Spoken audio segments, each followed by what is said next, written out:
Na 1997, bato ya Monesco, bami kanzaki penza ko tokomi kanga mala komiti ya maboko na bilembo na bango na ba papier po ete baya awa na ekolo Congo. Bayelaki nini na ekolo wa biso? Bakotaki penza pona kotia kimia na ye ekolo wa biso. Totali na malamu ete bango bayaki nde na mabongisi ya koboma bakongomani iso po bato mabele wa biso bapesa yango bongo na babundisi ba biso oyo ezali bongo ba Rwandais. Tokopesa lisusu Monesco maboko te po ete awumeli liwa ezali lelo tokobenga na Monesco po ete biso moko tokengela biloko bya biso moko soki tolongoli bombangi moto akosimba Kongo te po ete toali mapinga oyo eleki mapinga. La Monesco doit partir. Ce n'est pas la Monesco qui viendra combattre notre place. Ce n'est pas les étrangers qui viendront défendre notre souveraineté. Kabango batomoke province moko omoni hélicoptère ndenge bato ya Monisco bali kokima na hélicoptère ebongo siko soki esalami etandi national Congo mobimba. Est-ce que baozala lisusu yango na kosenga la peuple congolais tango toko telema na mokolo mwalobi komitala pasi te po ete osi okufa moto akufa abangaka kopolote Congolais iso ali bongo ebembe po ete oliaka malamu te olalaka malamu te oli kobika malamu te nyonso ya yo ezali kokende pa ya bato bakobotola yo oyo totangeli bino kombo Monesco nde na nzela na ye bomoni Rwanda akoboma kokata bamama koviole kotuba banzete na 7. Depuis que Tshisekedi est au pouvoir, 2018 jusqu'à le jour, tout ce que nous avons eu à reprocher à M. Kabila continue à être perpétré.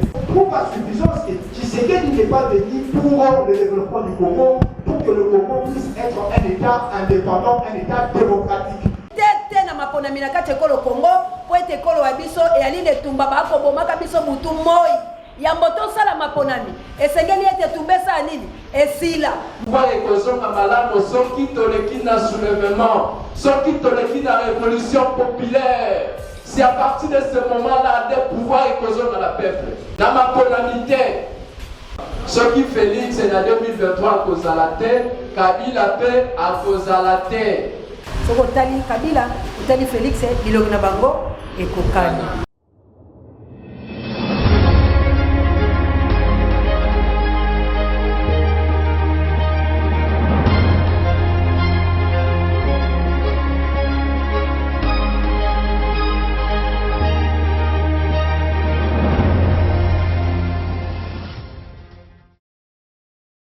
Vous informer en temps réel et dans la vérité, c'est le devoir de Judith Kamwanga. Bandeko Banza, Plus Clair Télévision, Mbote Nabino, et bienvenue.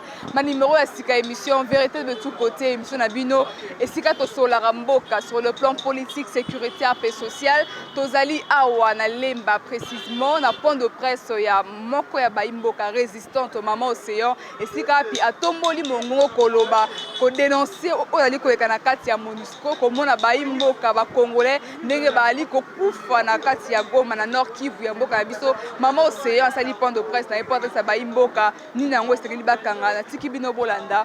On se retrouve tout juste après. Mbote na biso banso. Espérons que nous sommes dans un pays francophone. Merci encore une fois, mesdames et demoiselles, messieurs, les amis de la presse. Alors, on m'a déjà présenté, je suis au sein de la presse congolaise. Mais laisse-moi vous dire une chose. Moi, je suis venu ici pour que nous, les peuples Congo, nous vivons dans la paix et nous ayons la vie en abondance comme Dieu nous a dit. Mais laisse-moi vous blesser parce que je ne peux pas parler en français. Pourquoi la française? C'est la langue de la colonie. C'est les colonisateurs qui nous ont colonisés jusqu'au point du contraire. Nous sommes sous l'air mappé parce qu'il nous a tous embralés dans un esprit pour que nous soyons faibles par rapport à eux. On nous apprendra pas leur langue, le belge, mais la française. La langue française et la langue coloniale. Alors moi, je n'aime pas parler en français. Je me suis étudiée à Lingala, mais je fournis des efforts pour que les gens passent pas en parlant français, que nous sommes des intellos. Moi, je dis NON. Tu peux parler Lingala, tu dépasses même c'est lui qui s'exprime en français. La français, c'est la complexe, comme moi j'ai l'habitude de le dire. Alors, comme nous voulons être libres spirituellement, il faut que nous chassons les occupants qui est en train de nous occuper dans notre pays par rapport à leur langue. Alors, mesdames et messieurs qui sont ici, et mes camarades journalistes,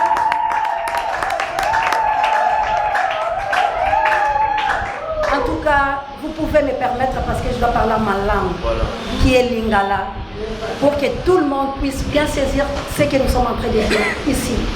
Mais il y a des autres qui vont intervenir en français pour essayer un peu de dire aussi aux Français que nous avons compris quelque chose. Et à dater d'aujourd'hui, ça doit cesser. Et c'est pour cela que nous sommes ici pour dire non dans tout ce qui se passe dans notre pays. Si vous êtes d'accord, alors je dois parler à ma langue. Ça va? Ok.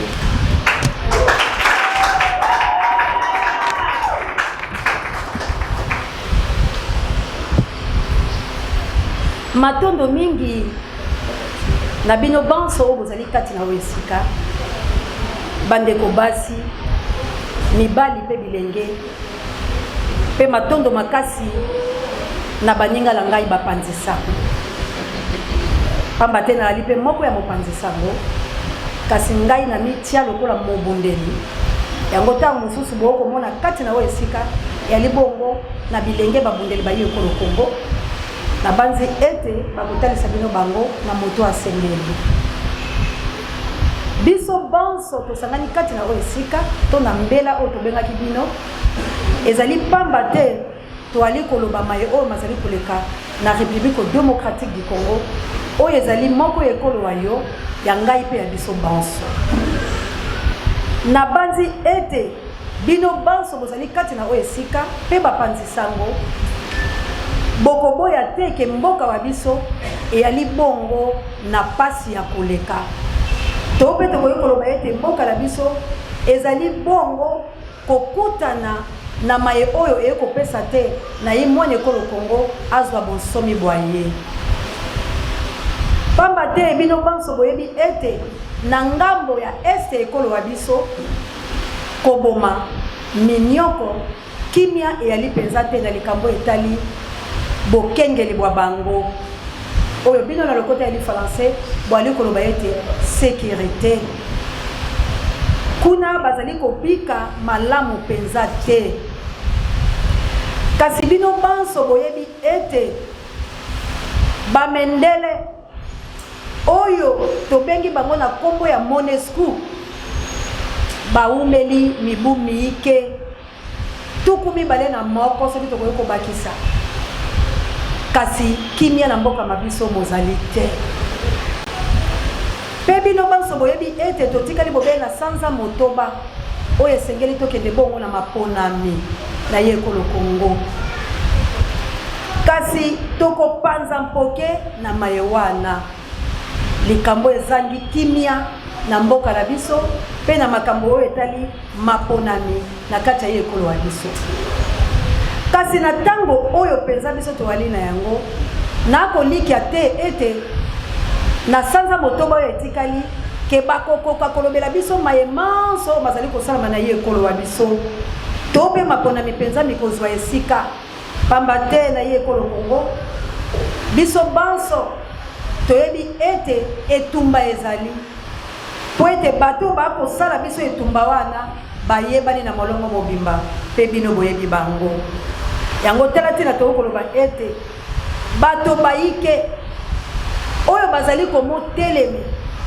po ete na kolobeke ete maponami esengeli salama ekosalama na lolenge kani na sanza motobo etikali po ete makambo ya somo eli koleka bongo na ngambo ya ekolo Kongo nani oyo akotelema na nzoto waye loboko lokatani pe biteni misusu bitikali ezala bongo na esengo talatina ya mituna oyo tokoloba na kati na oyo esika na bapanzisango oyo tokoyeba ete topanza penza mpoke pe tolobela makambo wana kasi na banzi ete moto moko te soki loboko lwa ye ekatani nzoto misusu palatio etikali ekosala bongo teke na banzi ekosalama te boni biso bakongomani etumba yali pe tokende na maponani ngambo mosusu ekosala maponami te po elina milelo mpe ngamba mosusu ekosala maponami tala tina tokopanza teke kati na oyo esika mpe komiloba mabosolo bosolo na mai oyo makoleka ekolo wa biso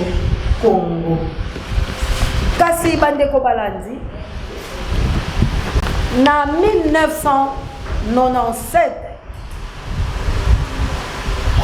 biso baso toyebi ete bato ya Monesco bamikanzaki mpenza ko tokomikanga na komiti ya maboko na bilembo na bango na bapapier po ete baya awa na ekolo Congo. Bayelaki nini na ekolo wa biso? Bayelaki po ete kimia eza na ekolo wa biso. Kasi na botali malamu malamu tokomitu na mituna katikati na oyo esika bayi Monesco bakotaki mpenza mpona kotia kimia na ye ekolo wa biso to mpe bayaki na politike moko ya komiboma bakongomani inso basila kuna na ngambo ya este po bango bazwa ndambo ya ekolo wa biso bobomesano boyebi bino basoke balwanda bakosengaka mabele mabiso Monesco eyaki mpe pesa bango mabele ya Congo na komibomi bana ya Congo po ete na botali malamu bango bakoti bavandi. Kasi totali na malamu malamu ete bango bayaki nde na mabongisi ya koboma bakongomani inso po bazwa mabele babiso bapesa yango bongo na babundisi babiso oyo ezali bongo barwandais. Tala tina oyo tokomituna mituna na bandeko babiso bapanzisango tope na bakongomani oyo bali kati na oyo esika mpona makambo wana po ete na bolobi ya solo tokopesa lisusu Monesco maboko te po ete aumeli liwa ezali kasi tina mayeme ezalaki kobatela bakongomani mpe komobomba ete bitumba ezwa bango te. Cela veut dire moto nyonso ali kongomani bisika Monesco ali bakoki kosala ye mabe te. Moto mpe mosusu akoki kokota te po ete aya koboma bakongomani. Kasi tomoni ete elamba moye mwa pembe mpe ebakisamaki na ngola ayaki na politiki ya mwa nyamu na komisilisa bandeko na este. Kasi tokei na maye oyo tokopanza poke to mpe mituna tokotunana tozali komona boye uto tosanganaki lisanga bomoko na kati ya République démocratique du Congo po ete tobengana baloki na biso. Kasi tomoni uto mwana mboka Félix Tshilombo na kozwa maponami na ndenge ya nyamunyamu tomoni ete Kabila bungi te mayemaso Kabila yaki kosala na mwa se na lokuko tomoni yango etongwani mpenza pole seke tokomona na miso na biso ete Kabila bungi te. Kabila ali bobele mokonzi pe soki botali malamu na bisika biso ya malonga bokomona bobele ba mwana Rwanda pe bakabili pe bango basusu oyo baye bakosala na mboka na biso seke tosenzi lolenge te yango na kopesa matondo na bato bakoloba ete tozana na 5e président te toali bobele la président ya bane po ete bango mibale bali lokwa mapasi soko otali Kabila otali Félix bilongi na bango ekokani matondo yango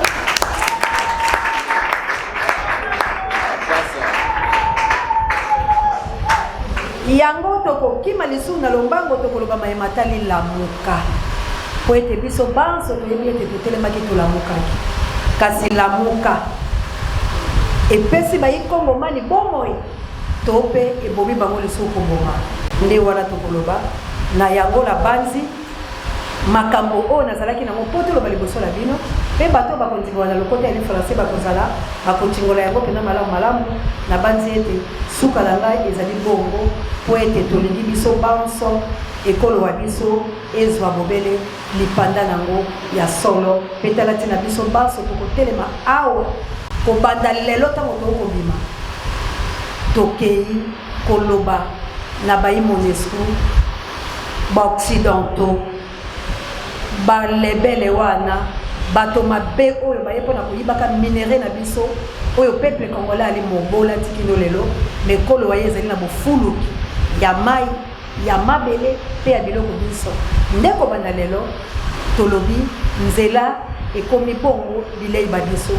tout congolais akotelema ndenge bango balobaka lokota ya français a revendiquer ba droit donc koloba celui qui veut la paix prépare la guerre alors na kati ya République démocratique du Congo MONUSCO ekozwa biso bakobima pe bakambi nyonso ya lokuta tokosala na bango face po ete tokondima maponami te ya lolenge oyo po ete bino banso boyebi ete tosali maponami masato oyo epesi biso litomba te tokondima ya maneke ntango toali nao na boumbu tala nasukisi awa matondo na bino banso. Nous sommes rendus compte que depuis que Tshisekedi est au pouvoir, 2018 jusqu'à nos jours, tout ce que nous avons eu à reprocher à M. Kabila continue à être perpétré. Nous avons demandé à Tshisekedi, nous avons reproché à Kabila, voulais dire, le pillage de ressources. C'est ce que nous sommes en train de constater. La mollesse de la gestion de la République, c'est ce que nous sommes en train de constater. Le détournement des deniers publics, ce n'est pas d'ailleurs elle qui le dit, c'est M. Jean-Marc Aboudou qui était l'un des menteurs, l'un des personnalités phares du régime Tshisekedi qui vient de relever à l'opinion nationale et internationale que Tshisekedi, chaque mois, il y a des jets qui viennent récupérer des millions de dollars pour aller le placer dans des paradis fiscaux en Europe. Ce n'est pas nous qui le disons, nous relayons le propos de ce que Jean-Marc Aboudou a dit. Déjà, tout ce qu'elle vient de dire tantôt prouve à suffisance que Tshisekedi n'est pas venu pour le développement du Congo, pour que le Congo puisse être un État indépendant, un État démocratique. Parce que tout ce que nous avons reproché à Kabila, c'est ce qui est en train d'être fait. Voilà. Au-delà de ça, elle a parlé aussi de la question de la Mouka. La Mouka, en 2018, voire même avant, était constituée comme l'espoir du Congo. L'espoir du Congo, pourquoi? Parce qu'on avait eu à choisir un candidat qui a été élu, mais malheureusement, on a volé son victoire. Mais la Mouka aujourd'hui, à la place qu'elle reste dans cette osmose, dans cette dynamique de pouvoir incarner l'espoir du peuple congolais, la Mouka se verse dans une polémique. C'est elle qui le dit, j'insiste, dans une polémique de positionnement. À la place de pouvoir présenter une alternative, on veut qu'en 2023, nous puissions avoir des dirigeants, ou bien avoir un dirigeant issu de la Mouka qui va incarner la bonne gouvernance, qui va pacifier toute l'étendue de la République, résorber cette question d'insécurité qui concrète dans l'Est de la République. Mais malheureusement, nous constatons le leader de la Mouka ne pas être dans un courant de s'inquiéter. C'est ainsi qu'elle lance le débat. Elle pense qu'avec les différentes questions que la presse pourra poser, nous serons à mesure de pouvoir répondre pour permettre à ce que le peuple congolais soit éclairé aux différentes questions qui se passent en République démocratique du Congo. Merci. Je pense que c'est l'économie générale de ce qu'elle venait de dire dans son speech. Voilà. À part elle, il y a d'autres intervenants. Je vois M. Bruno Mindekula qui doit intervenir également par rapport aux différentes questions qui ont été abordées ici présentes. Merci.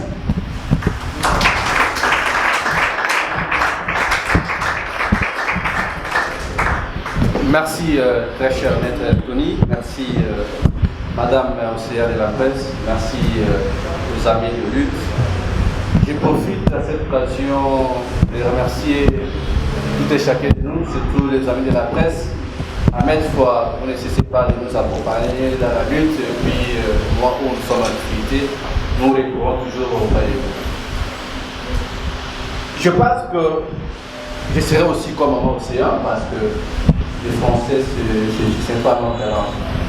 Makambo, Maman Océan Lodi, vous a pour la Naraka Makambo Maman Lodi, pour la Occidente. Lelo biso bana Congo, ba mama ya Congo, bilenge ya Congo, toyebi situation mboka na biso ezaboni. Toyebi depuis indépendance na biso, ti lelo oyo boye Congo eza kovanda kimia te, mpona nini? Parce que bakambi oyo bakambi mboka oyo boye ba rendre mboka pauvre, et puis si le oyo boye bazo continuer à rendre biso ba jeune militaire pauvre. Yango wana bozomona à maintes fois que problème ya Congo ezosengana no biso banso ba congolais, unité nationale. Unité nationale wana exacte que toza bazosenga biso unité nationale parce que ba congolais à chaque fois ça pour intérêt et Otali Moutouna Moutou, voilà, mais sur l'Italie, intérêt pour les général, pour la occidentaux, MONUSCO, autant européenne, il y a un biso. Il y a un lelo awa to sangani pour la koyebisa na biso banso ba congolais oyo na kati ya oesika na baye bazana mikili ya bapaya Congo ya Lumumba makili za kotanga mutu moyo Congo ya Okito makili za kotanga lelo oyo boye tozi ba président baleki tokoni loleki bakangaki mboka etikali komona émergence na ngote mpona nini ba-américain, ba-français, ba-belge, ba-colonisation biso, basé la politique qui a divisé pour nous gagner deux au monde, et là où le moyen pour la biso, et quand on a dit que c'est une mais plus accent na biso ezali ya ko libérer mboka na biso na kati ya bamuna wana oyo balingi komona développement na biso te soki kozotala bamboka ebele na Afrique ya ngele ya biso ya katikati batelemi pamba te bazwi conscience mpona kosauve souveraineté ya mboka na bango soki biso tozokanisa ke na nzela ya losambo na nzela ya kokende baveye na nzela ya kosala oyo tozokanisa ke yango nde kosalaka mboka na biso tobima na situation oyo toza nango eza bongo te ngai nakoseka d'ailleurs que de fait que tozosambela mingi conscience ekota na biso bacongolais mpo totelema toza kokenzu wana ya kotelema mpona koprotege mabele na biso parce que ntango kozomona barwandais bazoya bazoboma na este ya mboka congo bato wana bazoya premièrement te mpona richesse na biso bamatière première na biso mais bato wana bazoya d'abord mpo na mabele soki baresir kozwa mabele bomonakeno biso bacongolais tokozanga esika ya kovanda yango na maître wa lutte na biso ezali ya koprotege mabele na biso ya koprotege intérêt na biso ya koprotege oyo boye Emery Patrice Lumumba bandaki kokuta mpona souverain na biso souveraineté toki koteka yango te mpona bongo parce que ndenge mama ose alobi depuis 1997 ti lelo oyo boye bozomona ke mboka na biso Congo toza na problème ya défense sécurité parce que Congo comme tel mboka boye eza na armée ya makasi te Congo comme tel mboka boye toza na économie ya baikongomani te Congo comme mboka boye toza na diplomatie ya makasi te donc pour que mboka bapaya bakoma kobanga biso barespecte biso ezosenga makambo wana misato armée diplomatie na économie soki biloko wana misato ezali te donc toza na biso mboka oyo boye eza lokola mpunda bazobeta yango ntango nyonso ezoza kotia makelele yango tomonaki MONUSCO azalaki na mission ya kotia kimia ya koprotege peuple na bisika oyo bakonflit ezali mais lelo biso baso tozali constant tomoni ke MONUSCO azali plus de 22 ans mpona tuku mibale na mboka na biso na mbongo oyo gouvernement congolais futa bango plus d'1 milliard tandis que tozomona bapolisier na biso basoda na biso baza kofutama na mwa mbongo oyo ekoki kobatela kokomisa meme bafamille na suka ya sanza te mais MONUSCO afaillir na mission na ye MONUSCO akomi na ye commerçant MONUSCO abosani bamission régalienne oyo ezali korevenir na ye ndenge biso tozoloba awa na este ya mboka na biso makili eza kotanga mpona kozala molai te ezosenga premièrement biso banso bacongolais eza appel oyo biso peuple congolais toza kobekisa bacongolais banso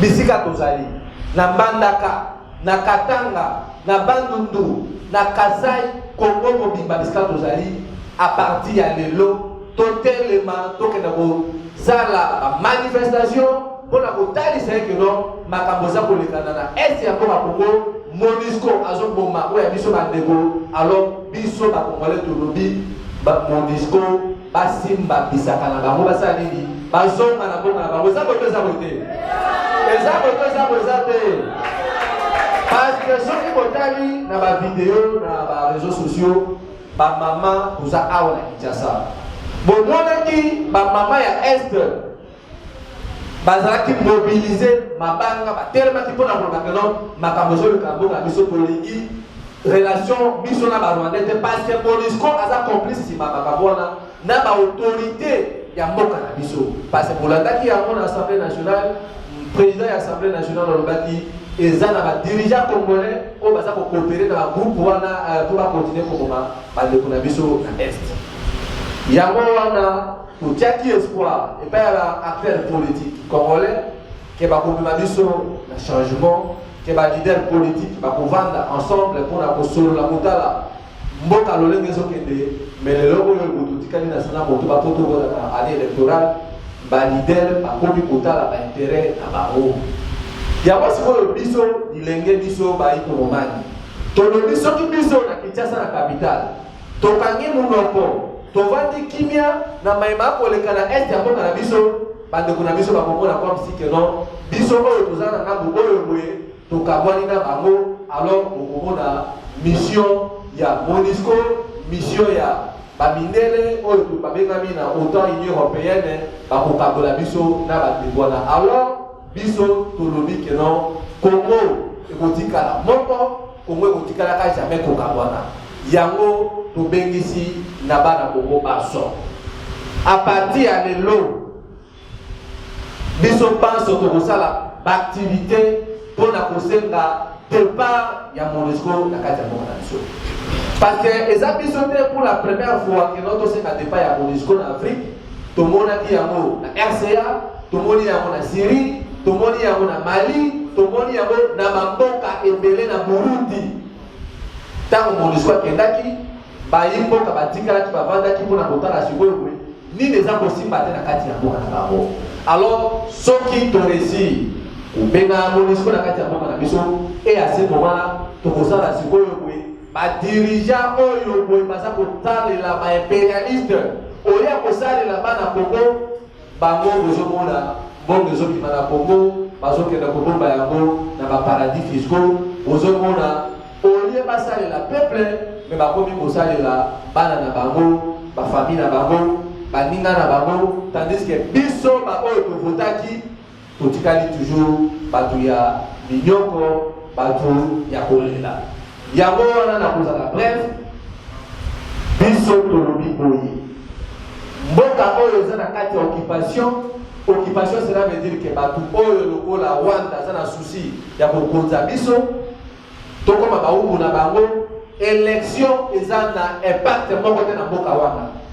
Donc loko biso tokosenga article 64 eza clair ya mobeko likonzi ya mboka na biso mboka oyo eza na occupation oyo boye ba représentant ya ba forces étrangères rwandais baza na kati ya armée baza na kati ya présidence sénat l'assemblée nationale na armée na la police na ba institution presque tout ya importance ya élection ekoki kosala na mboka wana te yango tozosenga na peuple congolais ya kotelema ya kobenga na bato wana banso et à ce moment là soki tobimisi mboka na biso na kati ya occupation wana biso peuple bino peuple nde bokopona bakambi oyo boye bakosala volonté na bino bakorespecte oyo boye bino bokoseka bango. Toza na besoin ya nzela, toza na besoin ya mai, toza na besoin ya misala, toza na besoin ya makambo oyo boye biso toyebi nde wana ekozala soin na biso. Donc lelo ntango tokobima awa toyebisa bilenge bamama makambo oyo boye ekomi très sérieux omonaki lobi MONUSCO akomaki bachaine na biso bana biso na Congolais biso oyo toza awa conférence ya lelo eza mpona kotalisa kopesa directive ya sika. Directive ya liboso ezali tozobanda processus ya manifestation awa na Kinshasa et puis sur l'étendue du territoire national ya kobenga na MONUSCO et puis ya koappliquer article 64 mpona kobenga na bakambi oyo boye bauti na volonté ya peuple congolais te kobanga elongwa na mitu na biso parce que soki tokundi lelo te tokokoma esclave ya batuti tokokoma baesclave ya baaméricain ya bafrançais oyo boye bakobanda ntango nyonso koimpose biso bakandidat oyo boye eza na volonté na biso te na soki wana mpona komonopolize maloba te napesi maloba epai ya modérateur mpo tokontinue na makambo oyo boye tokozala nango ya koloba. Mais mpona kojute concernant dossier ya lamuka na kotia mpo maloba moke lamuka biso banso toyebaki ke lamuka ezalaki espoir ya bacongolais balider bazalaki sambo 7 balongoli 5 bake kozala makambo na bango batikalaki balidere mibale mais tomoni ke na kati na bango banso lutte na bango ezalaki plus pour la résistance pour que notre peuple congolais telema ya korécupérer bokonzi na ye mais mawe ekoti na kati ya balidere oyo batikalaki mibale alors soki bango mibale oyo batikalaki na lamuka bakokabwana mpo na intérêt que ya kobimisa mboka na biso na situation toza nango alors eza malamu mais soki ke bakokabwana pour ke bakende koservir bamaître misusu bazongisa kabila na bokonzi responsabilité wana eza korevenir na biso peuple congolais tofungola miso toyebi déjà banani baza kotravailler pour que kabila azonga na 2023 et puis toyebi banani baza kotravailler pour que mboka na biso ezwa bosomi yango wana responsabilité wana eza na mboko na bino peuple parce que bino nde boza na pouvoir ya kopona balider oyo boye bino bolingi pour que ntango tokolibere mboka na biso soulèvement populaire ndenge tozobanda processus ya komengana MONUSCO na mboka na biso bino nde bokoimpose bino nde bokopona bakambi oyo boye bolingi mpona kotama mboka na biso Kongo ya lelo ngai na soki awa apesi maloba epai ya bandeko oyo toza na bango na kati na merci qui entraîne la partie est de la République. Au-delà de ça, il a donné sa position par rapport à ces petits conflits qui existent dans la famille, dans la plateforme de la MOCA. À ce qui concerne la question sécuritaire, il a donné de grandes idées selon laquelle nous ne pouvons pas parler d'un État souverain si nous excluons les trois attributs de la souveraineté, qui sont donc la diplomatie, l'armée, ainsi que l'armée et la défense, en fait l'armée, je parle de la défense et de la sécurité, ainsi que l'économie. Voilà, sur base de ces trois piliers, vous allez vous rendre compte que le gouvernement de M. Tshisekedi Tshilombo a failli.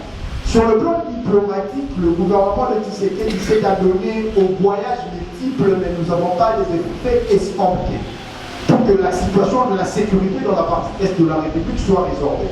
Au-delà de cette question de la sécurité, de cette question de la diplomatie, il y a la question de la défense et de l'armée. C'est là où même il a épinglé la question de la situation de la MONUSCO.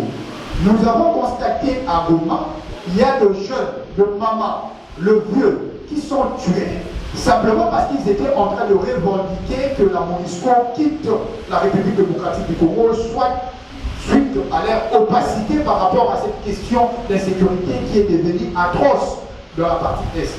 Mais malheureusement, cette MONUSCO, chaque fin, comme je l'avais dit lorsque j'avais pris la parole, chaque année, nous gaspillons 1 milliard de dollars. À la place de cette somme d'argent, nous allouons ça, nous donnons ça à notre armée, parce que nous connaissons bien que notre armée souffre d'un problème sérieux. Le problème d'équipement, le problème de nutrition. Comment vous pensez qu'un militaire qui est au front, en train de combattre pour la mère patrie, il est, supposons, ressortissant de la province de Kasaï, mais il se retrouve à l'est de la République, mais ce dernier, il entend par voie téléphonique que ses enfants sont chassés à l'école, parce que tous nous connaissons que la gratuité de l'enseignement n'est que lueur, n'est qu'une machination. Mais le militaire en question ne se sentira pas il n'aura pas une conception mentale apaisée de voir que sa femme n'a pas où mettre la tête, ses enfants meurent de faim, sont chassés à l'école, son fils est malade mais incapable de l'amener à de soins hôpitaux appropriés. C'est ainsi qu'il est d'une nécessité indispensable que nous puissions allouer une somme de 1 milliard de dollars à notre armée, afin que notre armée soit en mesure de pouvoir garantir effectivement une défense efficace. Au-delà de ça, la question de l'économie, on nous vend le rêve ici que le budget de la République démocratique du Congo est actuellement à 11 milliards. Mais le panier de la ménagère ne connaît pas cette question de 11 milliards. Biso Tobalek au son hier, le poisson qu'on a acheté hier à 2000 francs, aujourd'hui c'est à 4500. Nous nous posons la question, le prouesse économique que M. Tshisekedi Tshilombo est en train de mettre en exergue, pourquoi les retombées ne sont pas sur le plan social?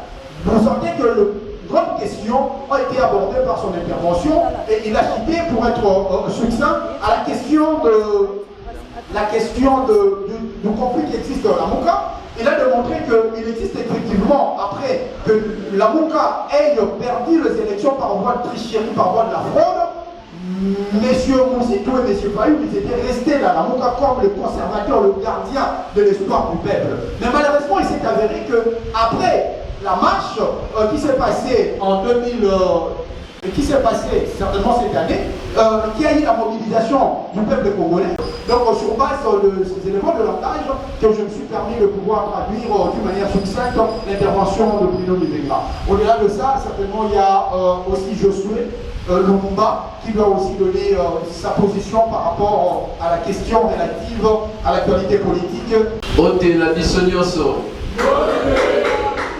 Malamu. D'ailleurs, Nabanda na osenga to observer ya kotelema le fisc une minute de silence pour na autre ali ko considérer le col héros asenga o kwea lobi to mona ba image mon esprit bomi na moko ya ba congolais ba manifestant ba kufa ki likolo ya tol na yoki na banza malamu ete albali mibale bon biso to mona ki image moto akufi na tina ya ekolo na tina ko réclamer loko ezali na tina de na yango na sengi to telema po na 1 minute de silence.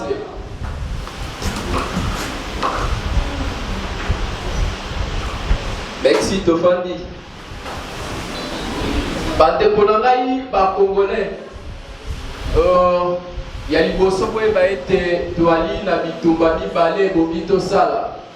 Ya liboso ezali bitumba l'interne. Ya mibale toko bunda bitumba l'externe aussi. Mais na oetali etumba l'interne po eba ete motoyo babengi garant de la nation. Je crois ça vient du verbe garantir. Mokonzi ya mboka babengi parmi battribution na yo constitution et PCA entre autres balobi azali commandant suprême. Wana soto kei na contexte ya armée. Soto kei na contexte juridique babengi le magistrat suprême. Mais administrativement ndenge bakambaka mboka babengi le garant de la nation. Nani azali garant? Den alobaki ewiti na verbe garantir. Garant zali motoyo okikola la pongi na kimi oyebi ete moto ali ko garantir ngai makambo nyonso tu azali. Bongo tokoluka toyeba est-ce que biso na oyo ezali ekolo na biso tozali na garant oyo ali ko garantir biso kimia toali na kimia bamama toali ali motuna toali na kimia na mboka na biso. Est-ce que on va faire justice ya malonga lokola na wite koloba wa que magistrat suprême justice ya malonga la justice élève une nation tozali na justice ya malonga na mboka na biso et l'autre côté aussi longtemps que tomonaki tango tosali maponami il y a eu eloko babengi changement tozali na mokonzi ya Kabila oyo asalaki biso mabe mingi. Kasi tovive alternance na mboka na biso. Biso tobanzaki ete lokola alternance ye makambo ye na ko changer mais kasi biso toye ko remarquer lokola maman aussi alobaki alternance esuki biso na eloko moko te. Pamba te ezali kaka moto moko wana kasi basili na kolatisa ye nde elamba mosusu. C'est le même système, c'est la même dictature qui, n'est-ce pas, est à continuité. De Bisoto, Kangamabo côté, tout le monde a le même système qui continue. Au moment où à chaque fois que tu as Biso à la suite, tu as payer, n'est-ce pas, conséquences. Oui, bien, tu es l'autre, tu as dit qu'on Rwandais, historiquement, tu as dit que Rwandais, tu as la Biso. Mais maintenant, tu as dit que tu as 97. Tu le pas qui dictature à Mobutu, tu as dit qu'on regrettait les lots. Tu le dis, changement, mais aux élus libérateurs Mouzé Laurent Désiré Kabila, mais libérateur en côté Mayaki, il y a même Biso Rwandais, bon côté. Libérateur a eu Biso Rwandais parce qu'il va comme chef d'État, Nassimanaï a comme chef d'État, il y a un accord. Dès tout le monde a eu Rwandais, ben à Katia Boka Biso. Tant que tu as eu Maboko, tu ne vis Kabila ou Kabila. La place c'est le rôle de Bokuna, le article 64, Moto Asilisi a un mandat continue à glisser. Mais par naïveté, la biso peuple tokangi maboto, maintenant voilà, tous et la maponami. Et il y a tout, mais maponami, yango, tu as dit qu'on est la juste continuité à Kabila. Il y a, n'est-ce pas, oui, Kabila. Donc, tant que tokanga maboko, on ne libère pas le peuple, mais le peuple se libère lui-même. Ceux qui m'ont toyé à l'obinabino était, naïe ko libéré bino, motoana ali moto à l'okuta. Pas ma vraie libération, c'est qu'à rapide son peuple. Donc on a héros à 8 ko oufalobi. Tu es bien te, oli monaye, et puis coupé, mais si kamoko na bato babundaki, babunda natina ekolo, mamadundala. Oui, mais likambo etali likambo ya bakor. Notre pays subit un complot. Awe etali accord ezali ni les alliés de na ete koloba tango ba Rwanda baki na mboka la biso il y a des accords secrets. Ba kosunga biso bongo a contrepartie. Biso topesa bango mabelo ya biso, topesa bango kitao ya biso. Mais ce que tu dis ça la parallèle allusion. Na oele kaki na bakor na oe toali ko sala boko manolete le lo toali ko vivre plan et exécution à bakor. Le système n'a pas changé et le lo toali ko vivre exécution à bakor entre autres de toali ko mona walelo yo boko babengi c'est quoi Bunagana baiti ko zwango ça fait partie à bakor oye pomandula malamu. Tango Minembwe et ali transformé la commune rurale. Mais tango de Kabila ala ki wana nde na lobaka ndako ezika na mwa mingi na mwana ndako. Mopaya bino bozana mwa ekenge ya kokengela ye koyeba ba mouvement na tango bopesi mwana ndako pour perdre un peu moi sens et à contrôle wana nde le toali komona bunakane za ekei bunakane ekei toali komona Minembwe. Les loyaux de Félix Tshisekedi a lobby à moto babengi le magistrat suprême des garants, le commandant suprême a lobby de ba Nyamulenge bali ba congolais. Ba Nyamulenge bali ba congolais. Wana moto a prononcé à Mongai Josué Lumumba te kasi le garant de la nation. De na lobby tina moto azali garant, mo garant azali moto ato fandi mais kasi ta biso to ali ko remarquer moto biso to tiaki lokola garant na place biso to la pongi to ba ete garant azali commandant suprême azali magistrat suprême azali mais biso to ali komona kaka bilinga elo moko ya malonga ezali te passe ezali ko bakisa malikolo ya pasi na lelo yo ngai nali ko kamwa na lobango lelo yo ba politicien congolais na yebite to peut-être elite yango twali ko sala to ebaka vraiment te soki ezali ni to salaka nali komona lelo ba politicien congolais basali mwa groupuscule na bango na tina ete ya kosoutenir Kabila zonga lisusu na mboko oyo bandeko na ngai esali ngai pasi lingomba bayi politique Kabila nyokolaki biso lobi mais lelo namoni lingomba ba politique basangani balobi Kabila ou rien biso tosengi obe Kabila azonga mais tango kobengani Félix tolobi Félix azali en connivence maman aussi a expliqué le bien de Félix na Kabila motobo ben bino bolobi ete Félix akende olebo luka moto mosusu bolobi ete moto mosusu te mais Kabila nde azonga mama bino bondimi yango tovoyi eloko wana soki Félix na 2023 akozala te Kabila mpe akozala te moto mosusu tozali bilenge bongo sikoyo oyeba ete Kabila akozala te Félix akozala te mpo tokóma na stade wana yambo liboso il faut pouvoir ezonga na peuple mais pouvoir ezongaka na peuple ndenge nini na maponami tango tokende na maponami soki maponami wana ezali ya malamu wana nde pouvoir ezongi na peuple mais sika wana déjà option wana to exclure yango parce que ezali impossible boyebi ete tango tosalaka maponami à chaque fois to expérimenté yango na 2006 ezalaki maponami moko ya malamu te apres yango toyebi eloko elekaki na 2011 ndenge moko na 2018 mpe ndenge moko. Est-ce que tu continues toujours dans ma ponami oyo ezali kolia biso moyennant 3 milliards de dollars po ezali komema biso na finalité moko te? Biso ya malamu esengeli tosala ete po pouvoir ezonga na peuple biso peuple ya liboso tosala eloko babengi yango conscience, éveil, n'est-ce pas? Tant que tu as la conscience et biso peuple et que biso de tozali, n'est-ce pas, na moi dire à décider biso de tout ça kaba foti. Donc ça le loco va béni article 64 au va béni en révolution populaire, soulèvement. Normalement il dit malamu pouvoir et kozonga malamu soki toleki na soulèvement, soki toleki na révolution populaire. C'est à partir de ce moment-là des pouvoirs et kozonga la peuple. Pouvoir et kozonga la peuple dans la révolution populaire, pouvoir et kozonga la peuple dans le soulèvement. Dans ma polarité. Ma polarité, les lois qui se sont opposés, bango ba okedobe pour négocier pouvoir na ba mettre na bango de banani, ce sont les occidentaux, ce sont les impérialistes, les multinationaux. Bande kunangai.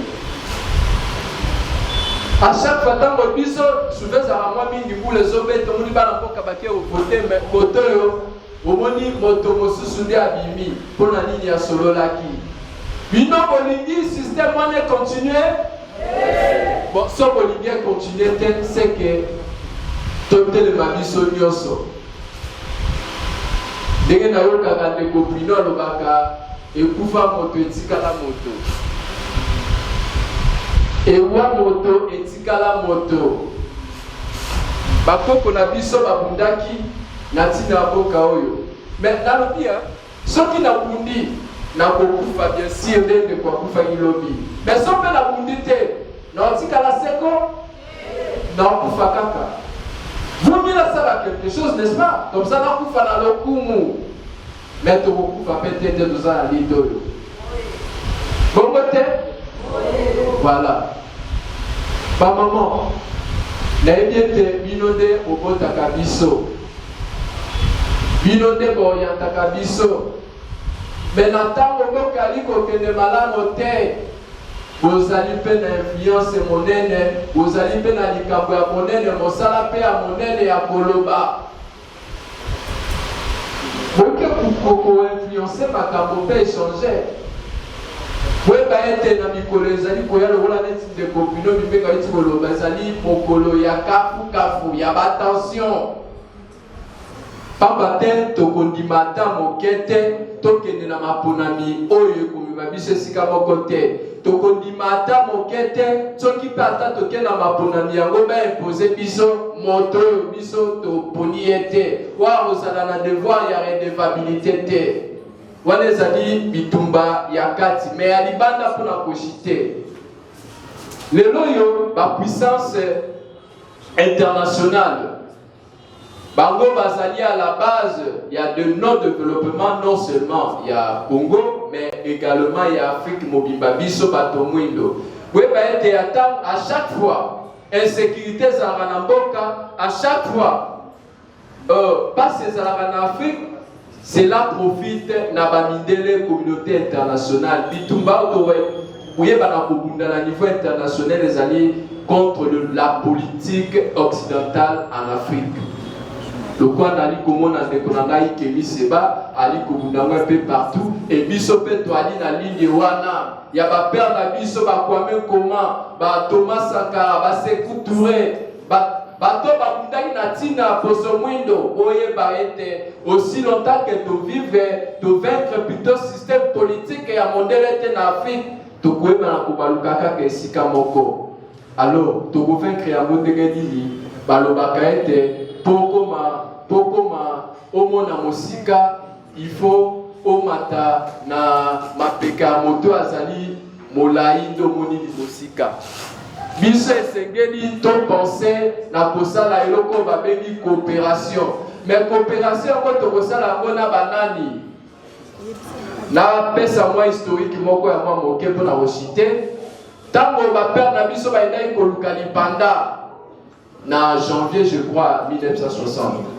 Bakei koluka lipanda na mboka mondele na Belgique, mondele ebisi bango ete bino bozwa lipanda te pamba te boali représentativité ya peuple te. Ok koluka légitimité pa na peuple, ezalaki une façon ya koyesa bango ete bino bozwa légitimité te.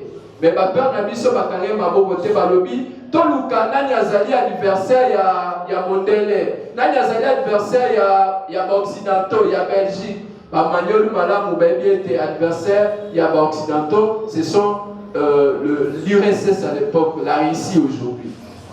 Domoni Lumumba Loba qui était, il est temps maintenant de tourner le regard vers la Russie. Domona qui était, Antoine Kinzenga ça qui discours il y a une minute dans Moscou, la radio nationale il y a Moscou pour la Kolobete, Tokozwani Panda, na manière nyosoto yo mondela kolinga soki na midu qui se fait la kimia Tokozwani Panda. De biso na idéologie wana to manyola qui pour ezali bongo la biso malamo pour la Kolobete, il est temps maintenant de tourner les regards vers la Russie. La partenariat militaire. Le kola lelo ici à l'ongi makabona na Mali bali kolba isusu beaucoup arabe te. Le kola ici à l'ongi makabona RCA biso to ko embrasser voie ya Russie pour le développement et pour une paix totale. To sala ki sitting récemment bomonaki. Tango to sali sitting na biso to komiti liboso ambassade. Monsieur l'ambassadeur, depuis cette étoile, il a posé il y a soutien à Russie à intervenir. Mais monsieur l'ambassadeur a le bien de Nayo qui vous a dit poser la vidéo, tu continues un rapport Nabiso dans Moscou, rapport écrit dans Moscou. Moscou, au moment qui récemment a communiqué pour la Colbert est prêt à ouvrir les armes, n'est-ce pas? Na boko ya biso potolo na guerre ya la qui fort ya biso ndeto ali ko mama osia de popino bibenga ba de marcho biso to salaki mais on a gouvernement na biso ba saisir opportunité wana lokola bango bali bana occidentaux ya impérialiste bali ko travailler pour na intérêt na bango ba ko ya na bango ko opportunité wana pour na ko mettre fort biso to salaki na ba mama osia et kenda ki obe papa mais kasi totiki pété. Le biso peuple doit aller souverain, doit aller continuer toujours la même lutte na biso wana. La base était na suki siwana bato de la ville. Oko meka ko ya no labino mais na banzi biya no na biso boko sepela nango. Matondo nano na mopanzi sango Brown. Vraiment motuna na yo ezali bongo ya malonga. Pamba te olobi na bobengani MONUSCO kasi na nsima na yango nini tokosala po ete sécurité ezala malamu na ngambo ya est na banzi motuna eza bongo mwana mboka toali deja na makambo mayike po ete Kongo la biso ezala malamu po ete olobi l'armée ya biso to pe ba fabo ba biso bali bongo makasi te koloba mwana mboka Dolomi Mbenga tope maloba ya mwana mboka Chilombo bete enda bandaki ya moto ya yambo kasi soki MONUSCO elongwe este ekusala boni ndeko na ngai mapinga mabiso mali makasi po ete ba sécuriser este bwa biso kasi eloko ekoboma bango ezali bongo ba ko salisa bango te na bopesi bango maye o mazali na yango posa pamba te na kozongisa yo mwa nsima na ntango ya Musée Laurent Désiré Kabila fils asalaka makambo wana ntango azalaki bongo na bamapinga komemelaka mapinga mabiso bibundeli bizangi biloko mosusu mpe kopesaka bango biloko bilongo bani te yango omoni balebele bali koboma biso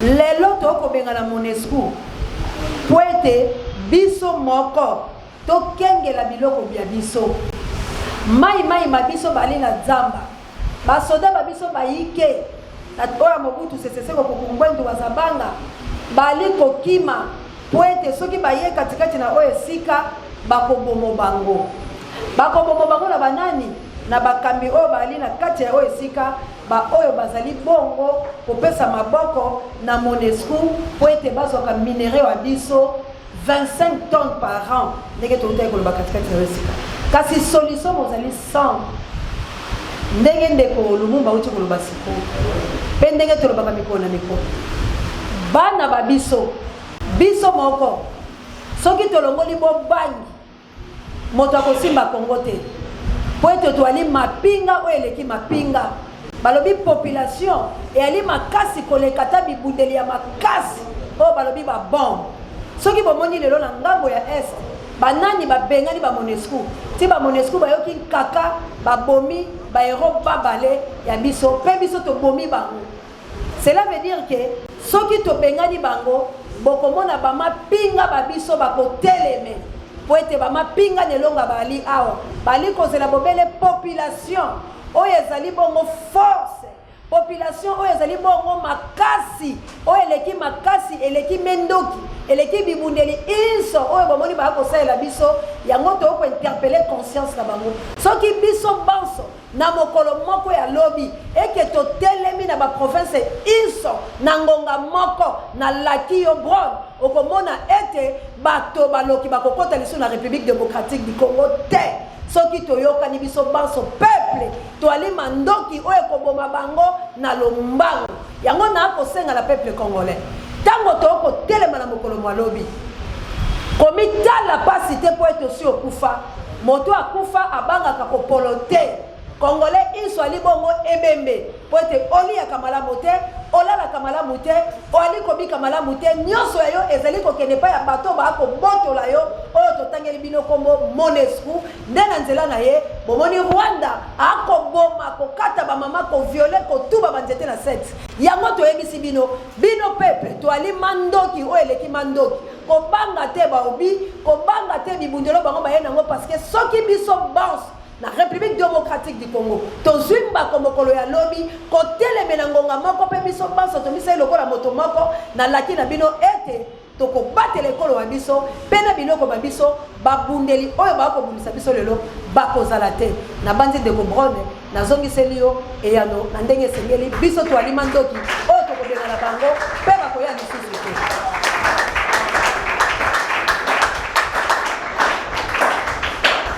Na mayemo oyo matali lamuka mwana mboka mopanzi sango Brone na banzi pe ezali ndeko Gracia mopanzi sango na banzi ezalaki kaka la lolenge moko na banzi na yandoli oyo ete pona Monesco bobanga te peuple azali obi oyo akobenga na Rwanda oyo akobenga na Monesco po banda lobi lokola biso banso tokotelemela ngonga moko pe na ntango moko na laki oyo ete bamona Rwanda bamoniki bango banso bakotelema liso na Kongo te kasi bolanda nde banoki te oyo tokotalisa bilo bango sika likambo litali lamuka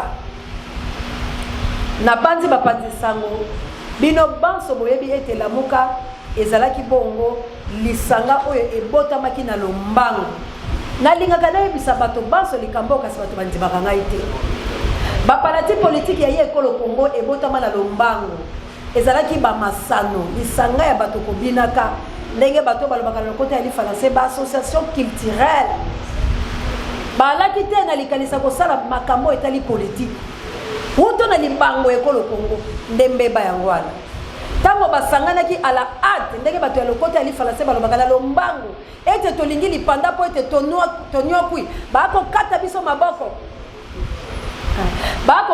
maboko bakosala biso makambo mabe tala mbala moko bamibongwanaki baoyo koto babandaki kobina munu kange baokuna babandaki kobina monyoma baokuna bakobina bankoko na biso baotetela mafumbe bango nyonso bamisali bapalati politique tango babimi na lombango po ete babunde tumba kasi bazalaki na boyokani te na nsima na yango tokotambola lolenge nini oyo na likota ya lifalancé balobaka bazalaki na idéologie moko te pamba te makanisi mazalaki lisanga te lolenge moko lamuka ebotamaki na kati ya pasi ete système kabili ekonyoko biso kasi bamipesanaki te malako to mpe makanisi nini oyo tokosala na kati ya lisanga na biso moto na moto ayaki bobeye na bokasi bwa ye na misolomo ya ye na mpifo na ye tosangana po ete tobenga na système kabili kasi ntango bayokanaki mpona oyo matali maponani nde na nsima wana ntango tosali maponami tolongi yango na lisanga lolenge bino baso boyebi ete mwana mboka Martin Fayulu Madidi alongaki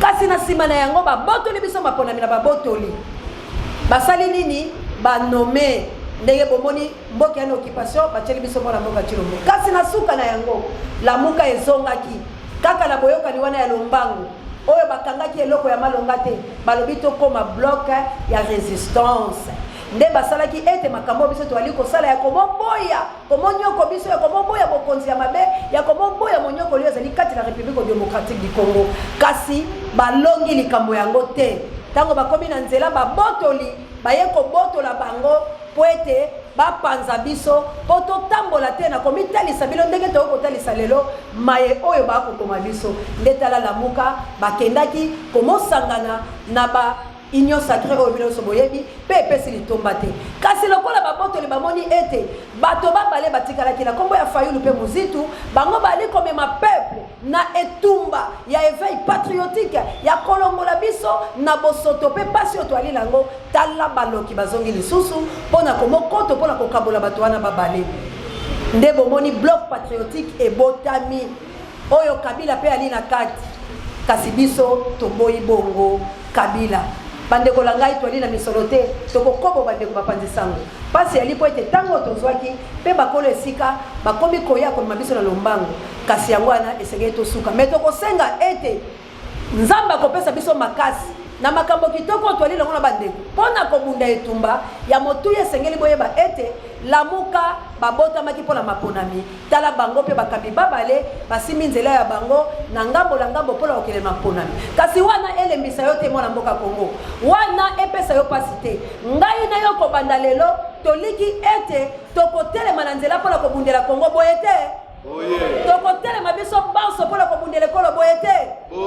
esengeli yo ozala liboso ya bapolitiko kasi bapolitiko bakamba yo te boye te kobanda lelo yo mwana Kongo boya polo boya sani boya makambo nyonso ya mabe moto akopusa na pene na yo tuna ye makanisi na yo malamu ezali nini mpona ngai mpe bayimboka Kongo tunaka bango soki lelo okomi na ebonga okosaela biso nini moto ya pene na yo mpona kokosa yo te ke lobi na kotia yo lotiliki lobi na kopesa yo mai kasi tuna ye likanisi ya ye to mpe projet bwa ye to mpe makambo na ye ya kitoko oyo akosaela yo ezali nini lokola biso toyei kati na biloko loba ete likanisi ya malamu ezali toteleme tobunda mpona ekolo Kongo boye te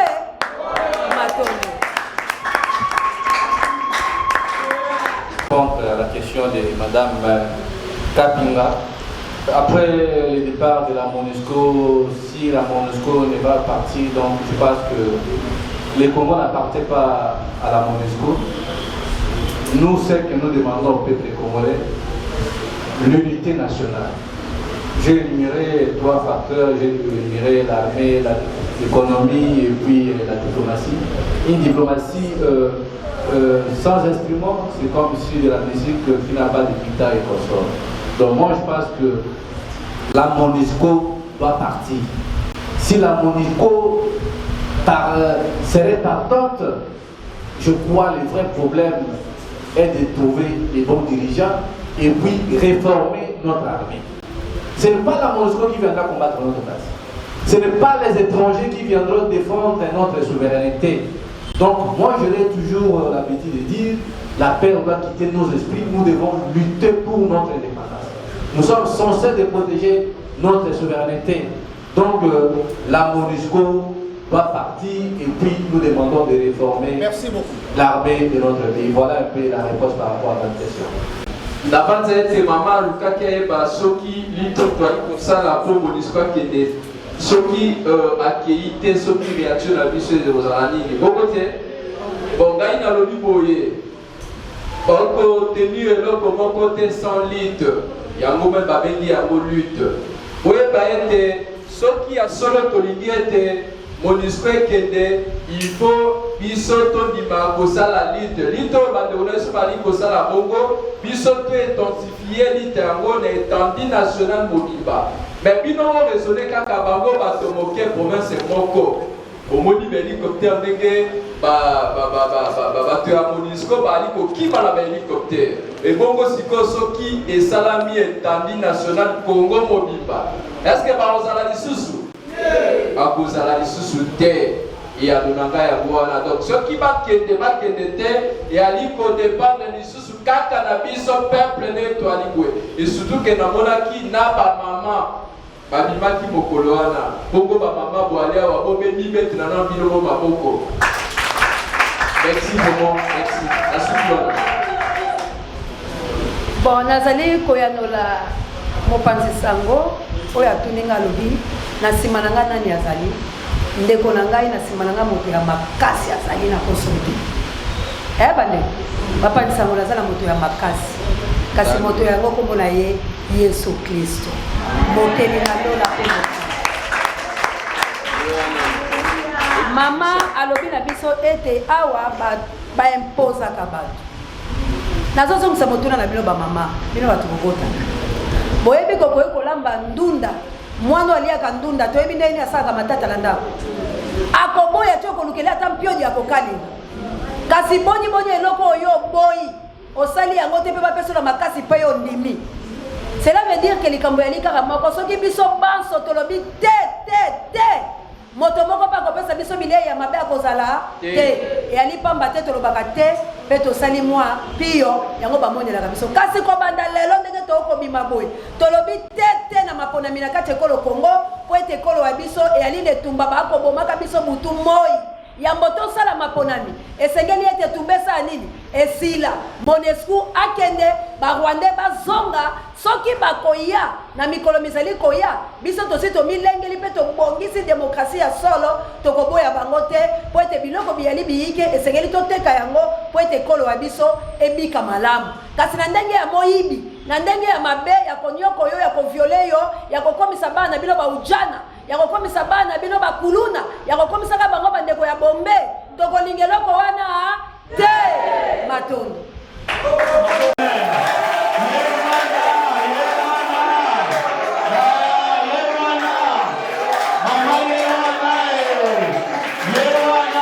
ngai ali boye lelo touti ko assister na conférence de presse oyo Fondation Océane du Congo epesi biso pona ko décrypter ba question d'actualité, ba question brûlante d'actualité. Ba épingler 3 points. Question ya liboso ya question ya insécurité oyo ko gangrener parti est de la République. Deuxième question ya question ya présence ya MONUSCO na mboka la biso ou pas. Troisième question ezali autour ya cacophonie ko za na Lamuka parce que vous allez sans ignorer na border question ya liboso.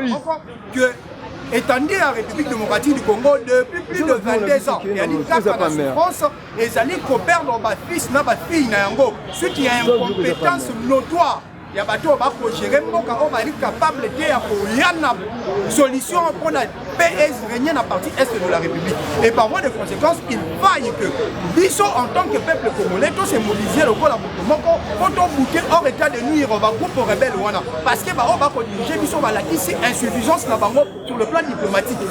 Tournions son négocié. Ce que dit-il, on va pour ça là, les bandits en boca, donc on a un résultat escompté. Jusqu'à l'élo, donc on continue pour perdre l'élo Nagana. Les alliés sous occupation à M23. Et pourquoi tout ça? Simplement parce que nos alliés la diplomatie beaucoup faible. Diplomatie les alliés qualitative. Par voie de conséquences, il faut que le peuple congolais Azala, le col à bouclier, à se constituer le col à bouclier, on a Bengana, on va gérer Moka contre volonté à Bango, et puis Bengal, Alobana, Tinda Monisco, Malongola Monisco, la Moka la Bison parce que les alliés coûté trésor public qui a Moka, vos alliés sans ignorer que Moka la Bison est pour $1 milliard dans Monisco chaque année. $1 milliard, on a ceux qui te l'ont volé en moto, si en mot, armée la Bison, à même pour répondre à la question aux alliés importantes sur le plan sécuritaire. Il y a moins de Bison qui les lots, on a Yoka, Matéa, oh, Maman Océane, il y a qui Bison aussi par rapport à la question à la Mouka. Alors, la Mouka, l'autre est qui considère le rôle à espoir et à Moka. Malgré Maïba qui me continue en 2018, il y a candidat à la Mouka, mais le lot se rend compte que Moko, il y a leader à la Mouka, accueilli Kosanganana de Kokabila, Oazali, le rôle à Moutoua, Yiba qui me continue à peuple. Et par voie de conséquence, tolobi que lokola esalami bongo peuple congolais a constaté que lokola tozokoma na mapona mikala mingi te ayebaki tokozela eloko moko te de la part na bango biso moko to se constitue comme un bloc pour que tozala même ya kobotola maponami na biso koexige moto biso tokovote na vote wana azala yende moto bakoproclame mpona apporter leadership ya sika na mboka na biso. Quelle est l'économie générale ya makambo toti koyoka lelo? Merci. Merci. Voilà, nous sommes de retour sur la chaîne de vérité, la chaîne qui vous informe en temps réel, plus clair télévision. Bon, aussi, qu'on a un point de presse, il y a Maman Océan, Moko Bapadisango, Azo, il y a résistance, il y a un point de presse, il y a Télémi, Kosenga, Baimboka, Bazala mobilisé, peuple congolais et Téléma, et le non, MONUSCO Sengeli et Kende, MONUSCO Sengeli Malibanda, malgré le gouvernement, Azali na silence, Maman Océan, le BT, peuple congolais a fait la mise à tel type de lenge, la mouka, et ils ont mis la distraction, à l'élection élection pour naïe Sengeli parce que Mboka ils allaient occuper, tout comme la souka émission la biso de tous côtés. Merci à la grande équipe technique qui nous accompagne pour vous informer en temps réel et surtout bon la vérité. Merci à Joël Gonago, chasseur d'images, on a simé la caméra. Merci au cordon Opi Mafuku, merci à Yolanda qui Judith Kamwanga. Portez-vous bien et merci pour la confiance et fidélité. Vous allez renouveler Nakati à la chaîne de vérité, plus clair télévision. C'était Judith Kamwanga à la présentation. Portez-vous bien. Au revoir.